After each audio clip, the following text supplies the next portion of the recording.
30% for the oil producing community is too low. So the support that is needed, and once again, the support your energy will blossom. This is Nigeria. You need to give people sense of belonging.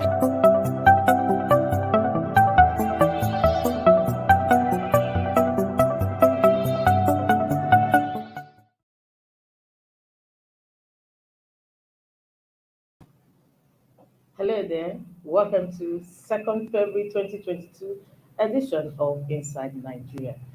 This is Winnie for the Webo, and with me, our Wednesday tonic is our political affairs analyst, our TV host, and columnist, Mr. Jide Ojo. Mr. Jide Ojo, it's always a pleasure, you know.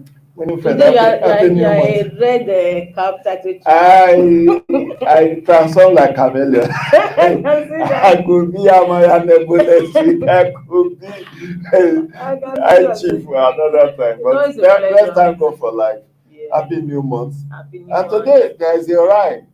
0202-2022. Oh yes. 2. Yes, it's true. 2/2/2022. It doesn't come that way. You know, you will see it. The many people are going to give so many interpretations to it, and it's the month of love. Yes, it's month of yeah. February 14 is so close. Happy Valentine's Day in advance. Hope you give me gifts. No, it's always like that. Am I your man? People wish others happy Valentine's because of gifts. We used to do that ages ago, but now school fees has declared. As you welcome, this is Inside Nigeria. We have 4 papers for review this Wednesday morning. And of course, we are flagging up with Nigeria's most influential newspaper, Leadership. Leadership says, still on 2023 presidency, which race Southern leaders tell Atiku, Tambuwa, Saraki, others.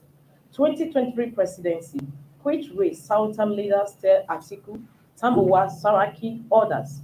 Northern Youth Scheme for Osibanjo, Tinubu, Amechi.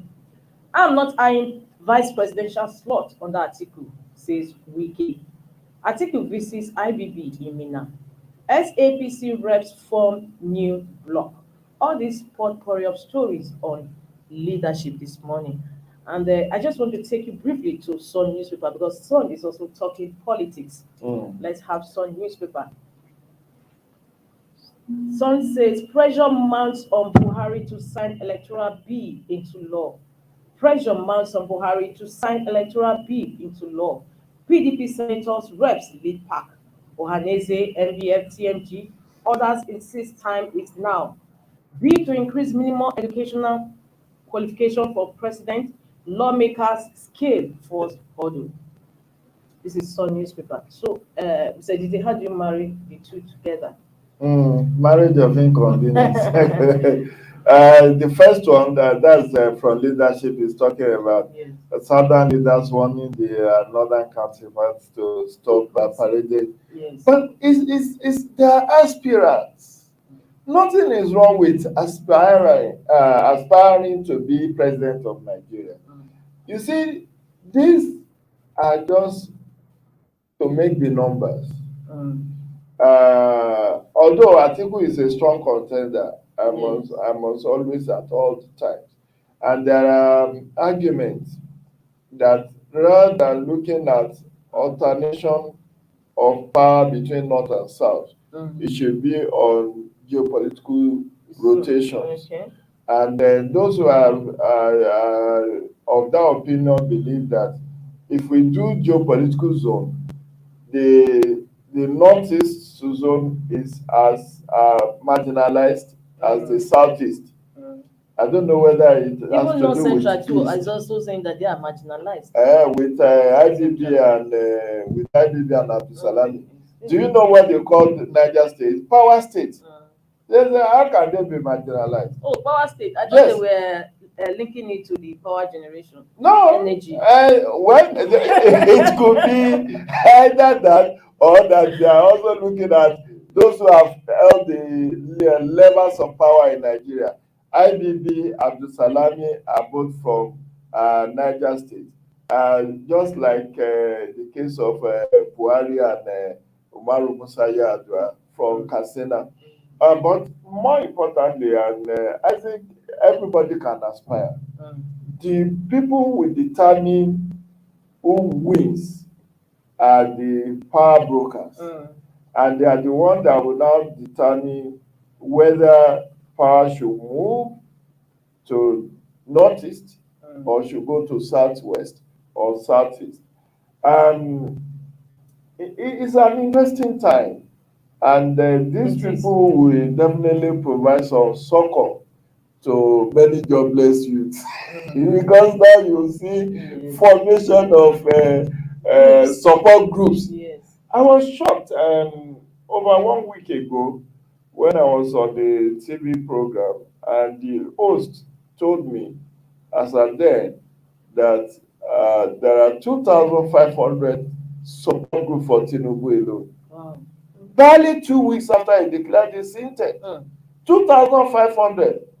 And you know, it will improve the economy. Yes. They will do face cap, they will do souvenir, they will do vest, they will also give transport when they do and then food. And that's just what I wanted to say. Mr. Don't forget that most of these Support people, groups. yes, forming support group, they are just also hoping to get their largesse from. They want to cash out. That is the essence of They it. want to Yes, cash they want out. to cash out. Atiku is a deep pocket. Did you hear Atiku did a fundraiser in 2019? He never did.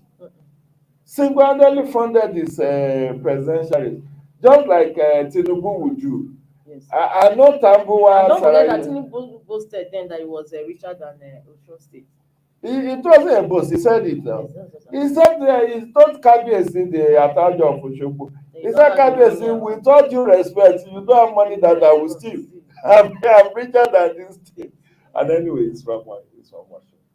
It's from Iraqi. It's from and but unfortunately, his candidate won, but there is now no love lost between his candidate and the successor, Aregbasola and Oyetola now. And if that is not managed very well, APC may lose the next governorship election coming up in July this year. But away from that, I am only saying, speaking to this issue of quitting race, you don't ask people to quit. It's an ambition. Let everybody throw their tap in the ring. When the time comes, you do primary and the wheat will be sieved from the chaff. What I do know is that the fact that none of the two dominant parties have come out clearly to say we are zoning power to a particular place. That is why you see all of these people coming up. And like I said, it's good for the common man, it's good for the economy. They will have their own support group, which needed to be funded. At least some people will have their daily bread from there. And then the party will also gain. Yes. Because Atiku Tambuwa Saraki are from PDP. So I don't know how much PDP will charge for nomination for this year. If, for instance, a party charges 20 million, no, multiply it by maybe 10 people. No, don't even say PDP cannot charge 20 million. No, I'm just saying, for instance. Because in Osun and Ekiti, they are charging, in fact, in Anambra, they charge 22.5 million. I think PDP charged about 20 million. APC charged 22.5 million. And you can just see the number of people who still bought the form. In Ekiti, for PDP, there were still about 8 of them, including the Senator Abiodun Olujimi, former Governor Segun Oni, and a host of others who still bought the form. About 8 of them. Then even in APC, there is also about 8 to 10 who also still paid that huge sums of money. So, and in the last presidential race, APC charged 45 million.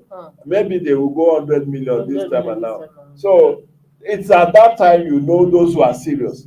So, if you are still serious with your presidential, you go up. And this money, don't forget, is not refundable. Yes, it's not. And parties use it to run their parties. They said you visited the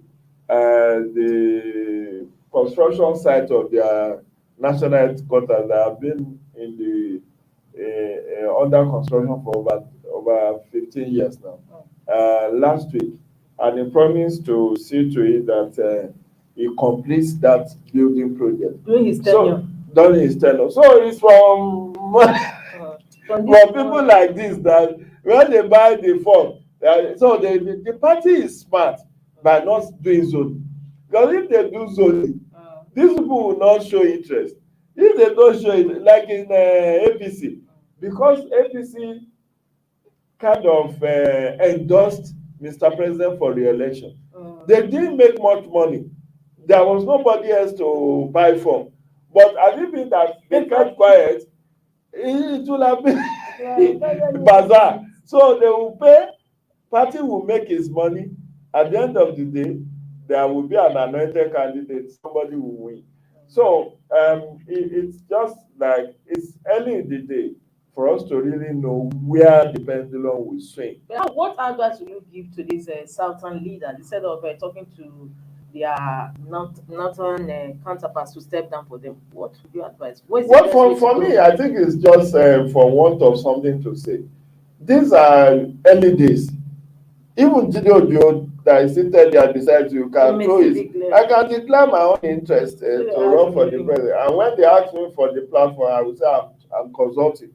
I will say I will consult for the. But at least I will trend. Yes. I will trend now. Leadership will interview me. All my media partners will interview me. So they will say, Gideon is also running. And that's what some people wanted to do. Look at that young lady who's Lamidi, Khadija Lamidi or something, who said she wanted to run for the president. She wants to run as an independent. Of course, now some media houses have been inviting her to come and talk on their radio show. Why are we discussing her today? It's because she wanted to do the unthinkable. Because there is no provision for independent candidates. So she's not even running under any party platform. She's still and that's what Kingsley Moghalu and a host of others did ahead of 2019 election, where they first flag off their presidential ambition before looking for which party will be willing to give them the ticket. So all manner of things happen, but it all depends on whether you want to make name or you want to make money or you want to make both, because it's all available.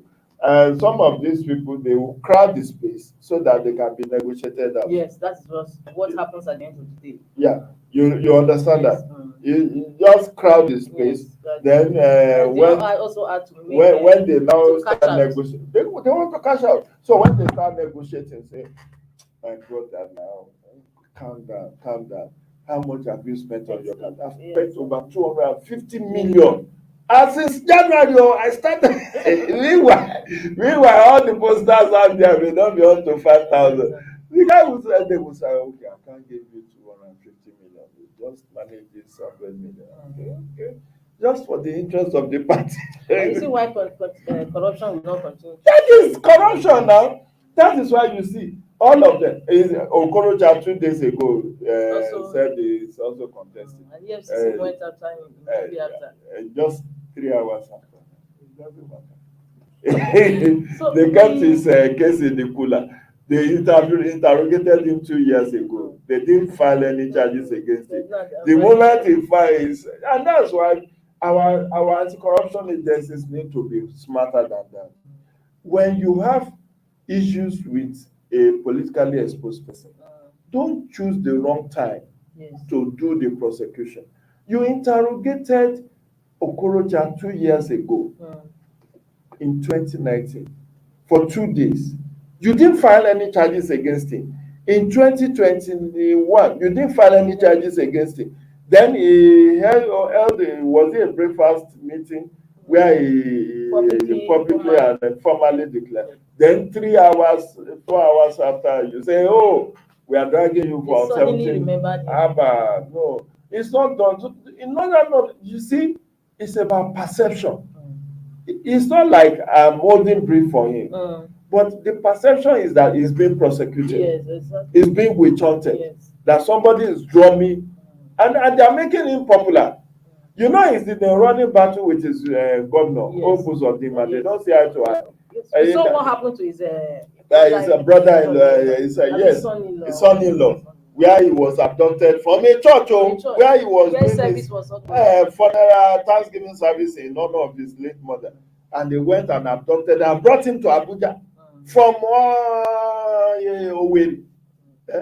But these are the things that mom has been to war too. Yeah, well, of course. The IG said he was not aware. The IG, and that was why they set him free eventually. And you know, with this. But the people that were involved, have they been prosecuted? No. Anyway, let's thank God for His mercy. So let's move over to our electoral bill now. So there's now going back to issue of the Sun newspaper. Yes. The electoral bill, I don't understand. Are we so jobless in Nigeria that we politicize everything? Why are we putting pressure on the president? He has made a public verbal commitment that he will sign if the needed amendment is done. And the National Assembly has done the needful. Let's give him benefit of doubt now. And the amendment was not transmitted to him until Monday evening, because I read it as a breaking news in the evening of Monday. Today is Wednesday. Maybe during the Federal Executive Council, maybe after the Federal Executive Council, what we know is that even if he chooses to linger and read through or send it to INEC, send it to Office of Attorney General and Minister of Justice, as is usually customary, the date for 2023 general election is not cast in stone. INEC can shift it to accommodate for the notice of election, because the argument has been that, the bill proposed that notice of election should be issued 1 year to the election. Yes. 1 year to the election. Today is 2nd of February, and the election is holding on 18th of February 2023. So we still have some window before the announcement is due. It will fall due. But I'm just of the opinion that the president has no excuse not to sign now. And we should not be grandstanding and making it look like, we are the one that pressured him to sign. No, the man just received the bill in fact, what we are told is that the bill was transmitted to the presidency on Monday. Maybe they received it yesterday morning. It's after official hour that the thing was allegedly transmitted. So they received it. Somebody may be asked to quickly read through and see how it is. So let's give the president this week. If it now gets to that this thing is the number of days we have not heard from the president, then we can start mounting pressure, but not as if the moment it's brought to him, he has to sign. No. But if I may tip in, Mr. Jide, you, like maybe some others, they are also not unmindful of what happened in 2018. Exactly, when the president I am not unmindful. I started seeing some political errors and what have you, and before you knew what was happening, the bill was not signed eventually. Maybe is what is propelling them. I have privileged information, and I just hosted on my show this morning Samson Itodo of Young Africa, and there have also been some meetings that I have privileged information that all those typographical error, clerical error, all those cross-referencing gaps have been taken care of alongside with the main alteration. Okay. So the president has no further excuse. And mark you, even when we mounted all the pressure in November, they didn't change the president from doing what he wanted to do. No, so for me, I have that privileged information, which I didn't have prior to now, that all those cross-referencing error, drafting gaps, has been taken care of, alongside with the amendment of Section 54, which used to Section 84, which used to be Section 87 of the Extant Electoral Act 2020, Electoral Act 2010, which talked about mode of party primaries. That now they have said is direct, indirect, and consensus, and they have also elaborately explained what they meant by each of them. For instance, for you to add consensus, others must in writing, agree to the consensus, and then there will still be a mini election, even to ratify that person. So all the necessary safeguards have been put in place. So I don't want to fret or be unduly worried. The president will sign, and should he refuse to sign, history will take notice. What Babangida did in 1993 is still being talked about. How many? Over 30 years. Do you get it? So if the president refuses to sign, the world will not end. We will still move on. We have extant constitution, we have extant electoral act. We will use that to conduct 2023 election. Just that we believe the president, having said that he's a reformed Democrat, that this time around he will not allow himself to be misled not to sign, because any attempt not to sign will further infuriate Nigerians, who will start hyping conspiracy theory that maybe the party was not confident of winning free and fair election, and they decided to stage manage, orchestrate frustration around. Because if the president, for whatever reason, if he should withhold assent this time around, we are back to 2018, when he refused assent on 4 different occasions. But what I've been told reliably from a reliable source is that all those cross-referencing gaps have been taken care of. Okay. And if they have been taken care of, and the president in his commission highlighted that he wants plural provisions for mode of primary, and they have given him more than one now. They have given him 2. So there is now direct, indirect, and even consensus. So what further excuse will he have not to sign? Let's wait and see. But I think it's just unnecessary splitting of fear. No, they just want to, because we saw a situation where the president had to wait even for the 21 days to elapse. 30 days. 30 days, sorry. Yeah. But you know. They just obviously want to start sounding the bell now, so that the president will say it will not come out to say it was not. Winifred, I agree. I'm just saying that for the sake of, let's calm down. The president will sign at his own convenience. This man is not moved by whatever you say. What moves our president is it will take a terror attack, maybe a potential terror attack, for him to be moved, like when he couldn't go to Zamfara from Sokoto. They blamed it on weather, but we are told that his security report was not even favorable. the president of US cannot go on road. When Nigerians say, why did you go by road? So to Sokoto is just less than 3 hours. I know that I've traveled by road on that. No, that even the president of US does not go by road. And if he goes by road, it's a suicide mission. And you want bandits to attack our president.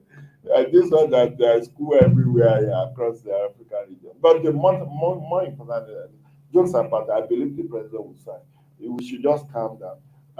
If he fails to sign, there is a proverb in my part of the world that a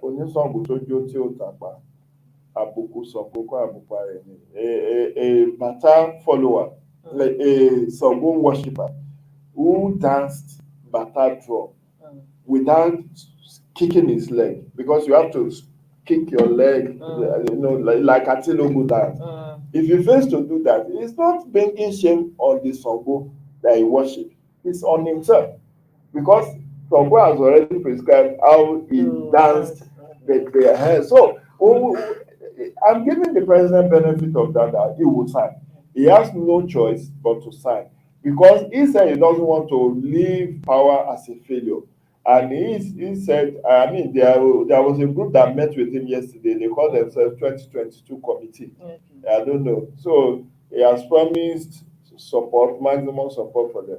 And I believe signing a new electoral act will be a legacy achievement that they can lay claim to, just like the presidency is laying claim that he gave us police equipment trust fund, he gave us national disability act, he also signed which are petroleum industry act. So those are legacy legislation, and I believe he also will want to have his name printed in gold when it comes to electoral reform.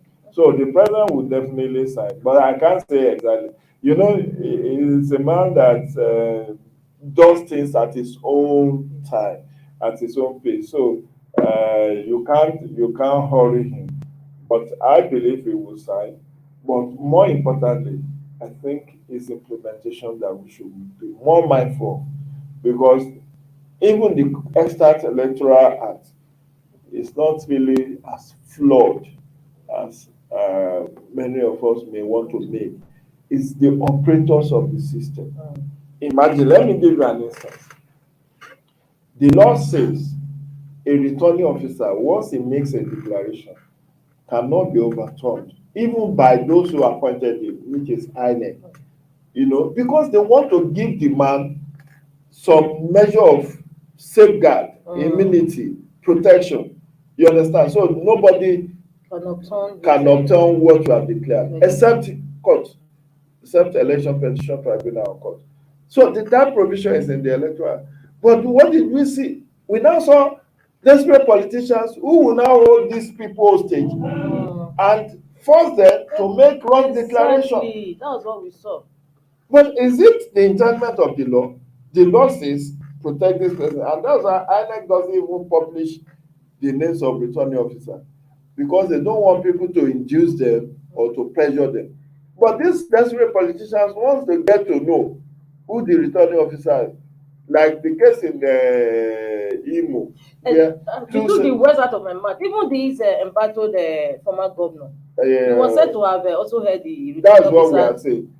And INEC decided to withhold the certificate of return, but he went to court. No, he went to court, and the court compelled INEC that INEC does not have power to exercise any review of whatever the returning officer have said. Now, that's a double-edged sword, which is why INEC has now sought and got power to review any wrong call or declaration made by its returning officer as the appointing authority.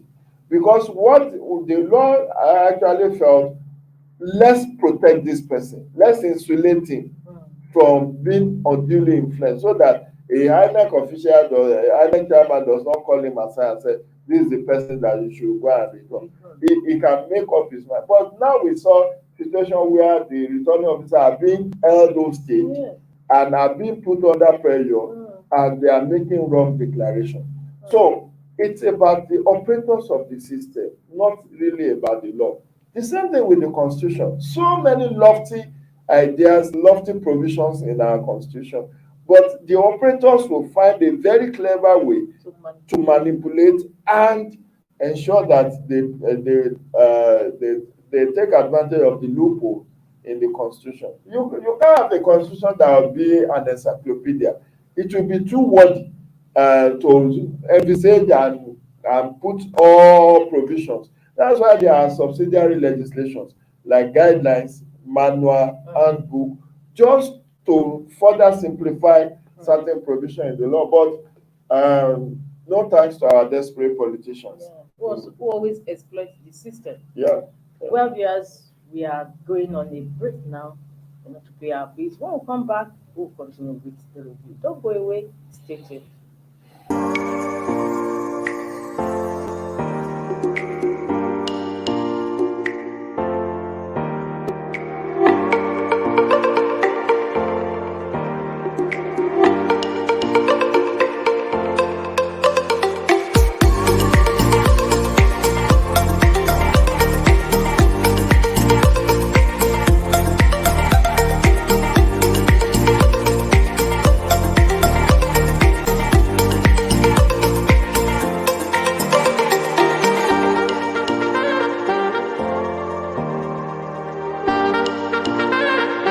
For sponsorship and advert placements, please contact 080-3688-6158. Last Word Leadership Podcast Studio. You have the last word.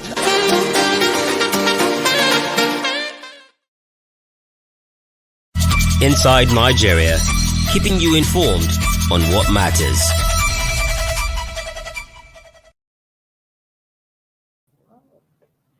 Welcome back. This is Inside Nigeria on Leadership Television. My name is Winifred Ubebon, and I've had with me in the studio as we continue on the review, Mr. Jide Ojo. Mr. Jide Ojo, as I always say, I maintain has 3 caps. He's a public affairs analyst, a syndicated columnist, and a TV host. Mr. Jide, it's always a pleasure.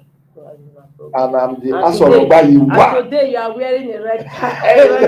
Asorogba Yuwa of Nigeria. You don't know what Asorogba Yuwa is. Go and learn Yoruba. Anyway, it's a pleasure. Today's paper on our menu is our sister publication, National Economy.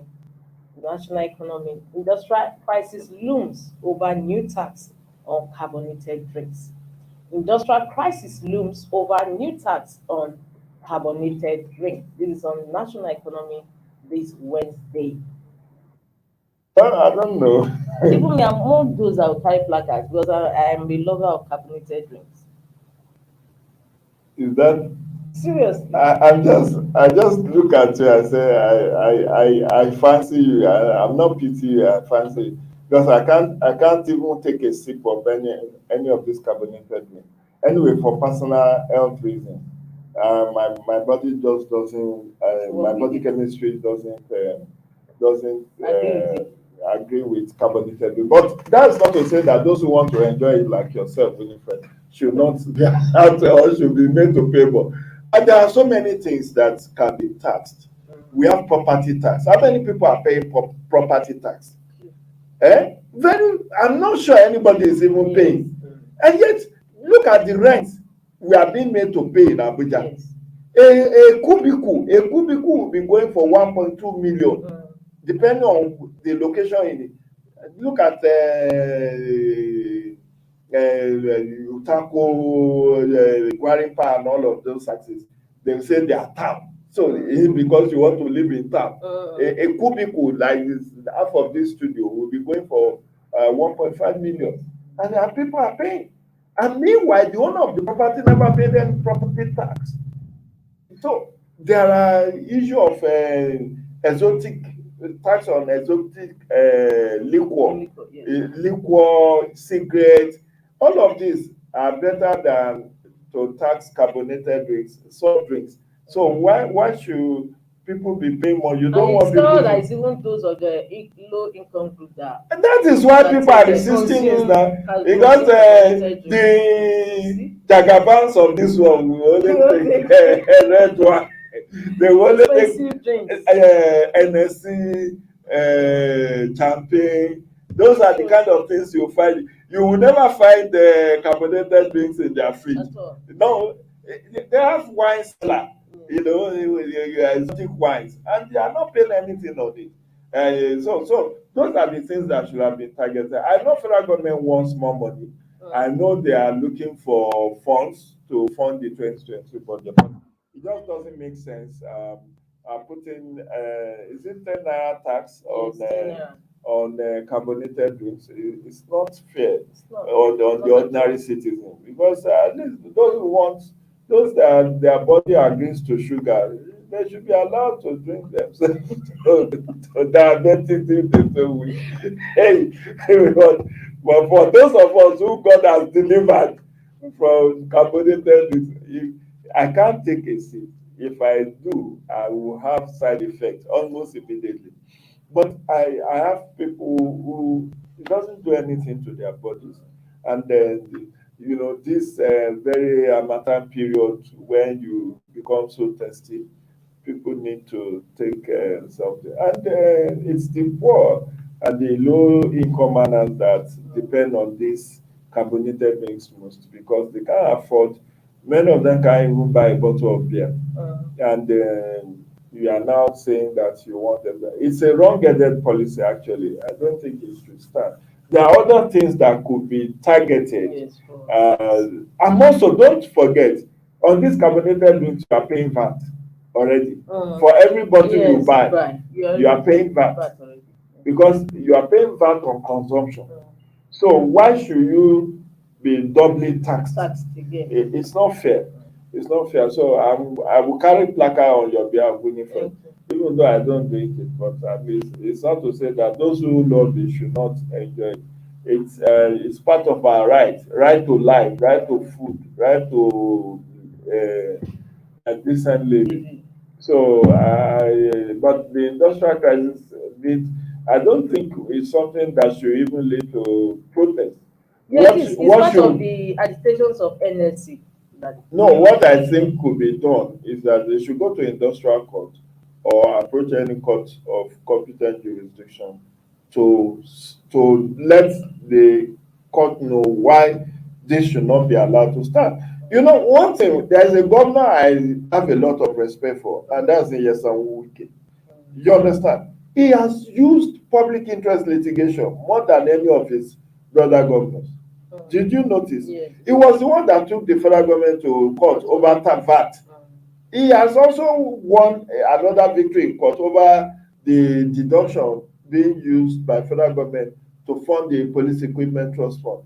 That the Okay, it was the one that went to yes, it was the one. It was Wike that went to court and said, "Look, the police is federal. Why should deduction be made from federation accounts without recourse to the governors, the states in funding the police equipment trust fund?" I don't know whether the one they launched yesterday now, whether it will generate another controversy, because yesterday the president launched HIV trust fund.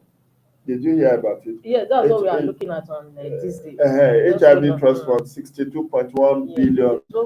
So how would that be funded? Again, are we not putting too much pressure on the organized private sector, whose limited profit are now being further taxed? You are right, because we have we have TED fund, tertiary education trust fund. We have police equipment trust fund. We have now HIV trust fund. I don't know whether there is a trust fund for Universal Basic Education Commission, but I know they give counterpart funding to states to fund their basic education. So, but the challenge here is there no other way by which the federal government can improve tax net? You know, some tax reformists have said, why do you even need to introduce more tax? Why don't you make people to comply? That only about 10% of Nigerians pay tax.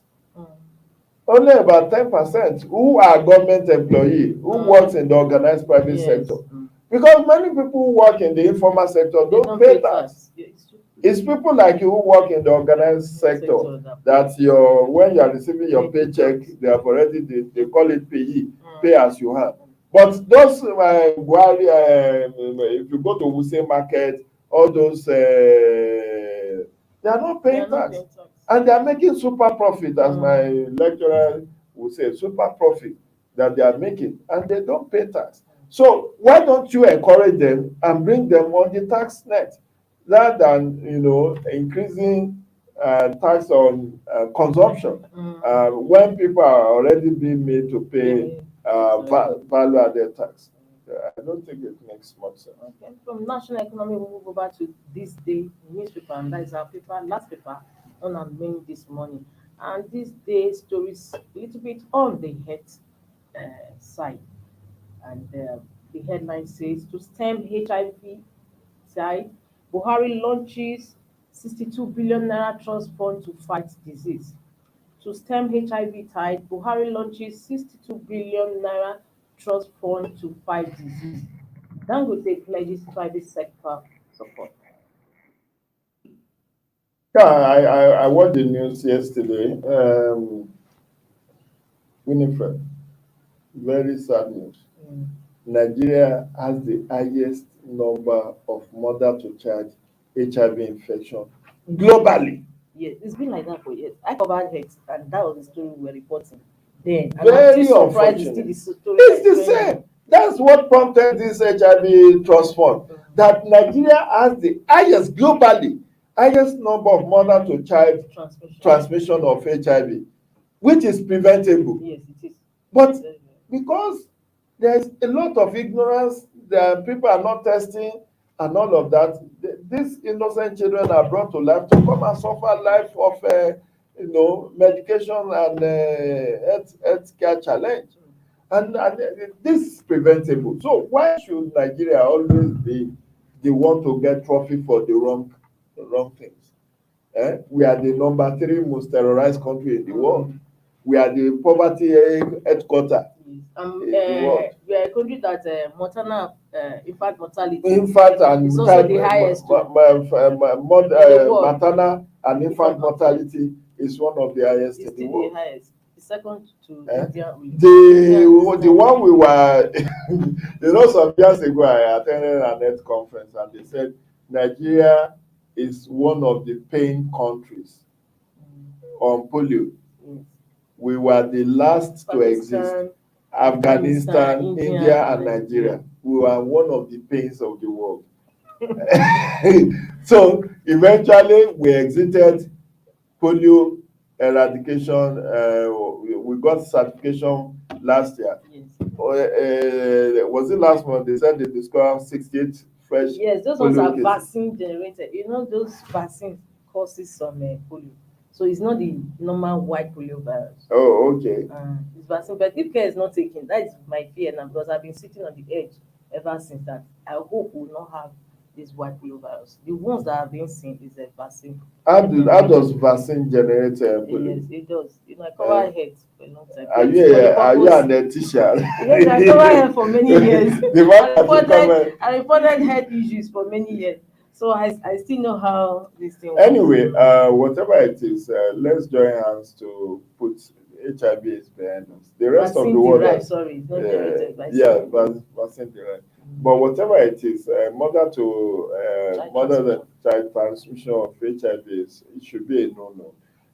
Modern medicine, has made it possible that but if I may also intervene to or infringe the matter. The government has done a lot anyway in intervention on the HIV, but the problem still remains that is why most times you cannot actually stem this mother-to-child transmission of HIV, because mothers still find it difficult. They don't go to primary health care centers to deliver, because if you go to primary health care centers to deliver, they will take your test. You understand? They will take your go test. To TBA, traditional birth. That's the issue at stake. At the time, federal government was like, okay, how do we get our mothers to these centers to deliver? They had to be given the conditional cash grant. Yes, 5,000 naira just to induce them to go to health centers. Actually, federal government is trying, but why don't the federal government also form the TBAs, traditional birth, into a cooperative? Yes, they did. And incentivize them. Even was training them, because most of these TBA, so that they can do the test. Yes, that is how our mortality also increases, because the TBAs, they don't know when to refer these mothers. Some mothers have breached now. Yeah, they don't know when to, but they feel that they can do it. They can do it. So at the time the help comes to them, they are already there. They are bleeding and they are there. So that is the issue. It's very unfortunate, and some churches are also guilty. Yes. Some mission, they call them mission in churches. My younger sister nearly died of this issue with a pregnancy when she was bleeding profusely, and they didn't refer her to the hospital. And our faith now, faith clinic, just believe they were giving her. They are just giving her holy water to drink, and she was dying before she was eventually. She lost the pregnancy and had to be taken to the hospital for her.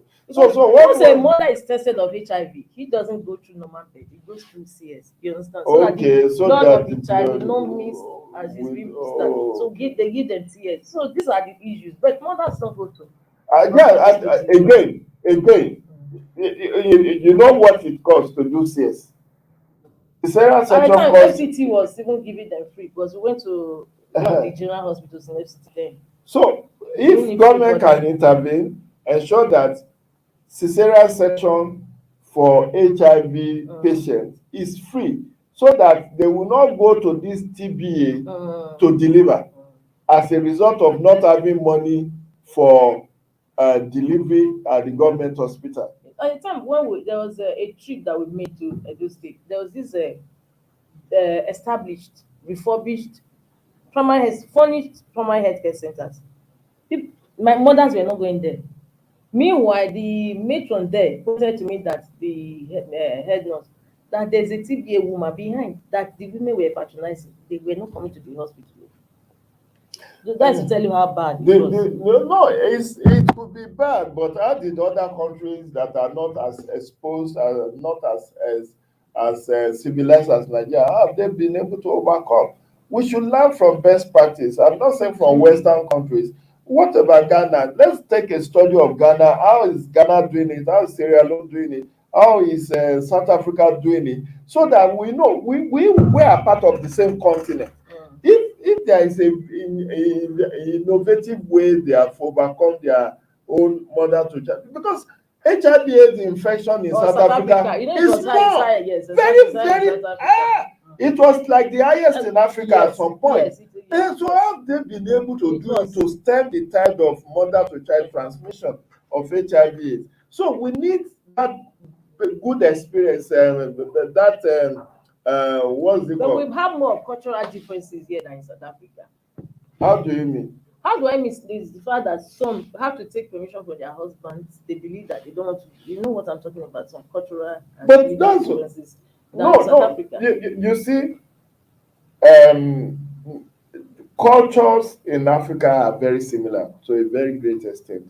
And what I'm saying is that we need to think out of the box or without a box on how to stem the tide of HIV/AIDS infection, because you are either infected or affected. This child, when they are born with HIV/AIDS, have to be placed on medication for the rest of their life. There's no vaccine against HIV. So just imagine you waking up and growing to realize that you have to be on medication all the days of your life. It's like sickle cell anemia. You understand? And why sickle cell anemia is not infectious, it's not an infectious disease. HIV/AIDS is an infectious disease. And then this child, when they play with their peers, can also infect them in the course of playing. You know, this rough play that children does. You know, if a child is infected, it can infect the child of another person. So we must find because you can't be killing every child that is born with HIV/AIDS. You can't be saying slaughter them because they have HIV/AIDS and they can infect other children in the neighborhood or when they go to school. And you can't have a separate school for this category of children. And you know that there is no antidote to curing HIV/AIDS. You have to live with it for the rest of your life. So just imagine you having to be on medication all through the days of your life. And they were saying yesterday that additional 900,000 have been put on antiretrovirals in the last 1 or 2 years. What about millions of others who have no access to this antiretrovirals? Because there is also that challenge of access to drugs. You know, but the thing is that there are associations. You have a network of. Who wants to identify with them? No, there are many. No, I'm not saying. Because of issue of stigmatization. Yes, but not many people. Because of what it entails. They come out. I know them. You know them because you cover health. But who will? Okay. It was at the beginning that they will have their faces closed because they will have to come out for access. At the beginning they were providing them with so many basic household items like that. Oh, okay. Yes, at the beginning the global donors were really funding. Global fund, actually. Yes, HIV Nigeria. So they came out to be, assessing all these things. Anyway, prevention is better than cure. Let's be careful. Yeah, thank you so much. Let's take precautions. HIV is so unfortunate that HIV is still an issue in this 21st Over 30 years though.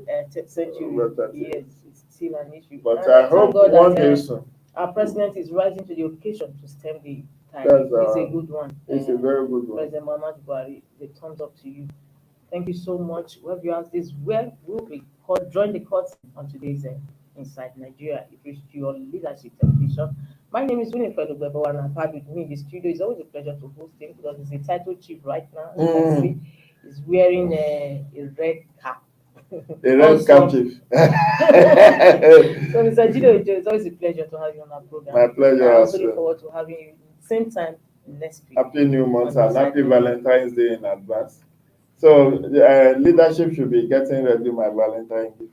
Oh, of course, you deserve it. Thank you so much, viewers. All right. See you tomorrow. Bye. Thank you for watching. For sponsorship and advert placements, please contact